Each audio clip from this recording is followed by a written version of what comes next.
আসসালামু আলাইকুম বন্ধুরা, কেমন আছেন সবাই? তো চলে আসলাম আমার ছোট ব্লগ নিয়ে। ওই দিন রাতে বড় ভাইদের সাথে বেরিয়ে পড়লাম হালিম খাবো বলে। তো দেখতে দেখতে চলে আসলাম চটপটি মামার দোকানে।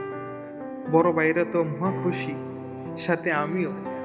তো সবাই হাত মুখ ধুয়ে বসে পড়লাম টেবিলে। তারই মাঝে দেখি মামাতা খাবার নিয়ে হাজির আমাদের মাঝে।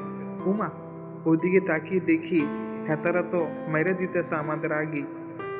তারপর আমরা সবাই, আমরা আর বসে থাকবো কার আশায়, আমরাও শুরু করলাম খাওয়া দাওয়া। মাশাল্লাহ, খাবারগুলো খুব দারুণ ছিল। তবে খাবার এমন একটা জিনিস, কে কেউ দিকে চায় না। এই খানা।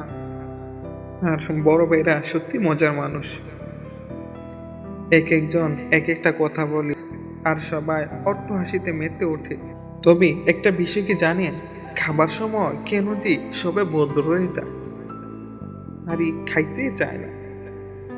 যে যাই করুক না কেন, ক্যামেরাটা সামনে আসলে আহা, তাদের মতো বর্তমান আর কেউ নাই।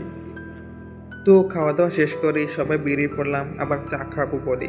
আসলে আমাদের ছেলেদের তো আবার চা ছাড়া চলেই না। তো চলে গেলাম চায়ের আড্ডা। ওই দিন আলহামদুলিল্লাহ দিনগুলো খুব ভালোই কাটছিল। বড় ভাইদের সাথে সঙ্গগুলো খুব উপভোগ করছিলাম।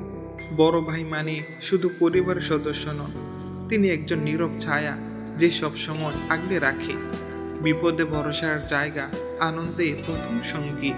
বড় ভাই এমনই, তিনি শাসন করেন কারণ ভালোবাসেন, তিনি রাগ করেন কারণ চিন্তা করেন। বাবার অনুপস্থিতিতে তিনি দায়িত্ব কাঁধে তুলে নেন, তিনি বড় ভাই।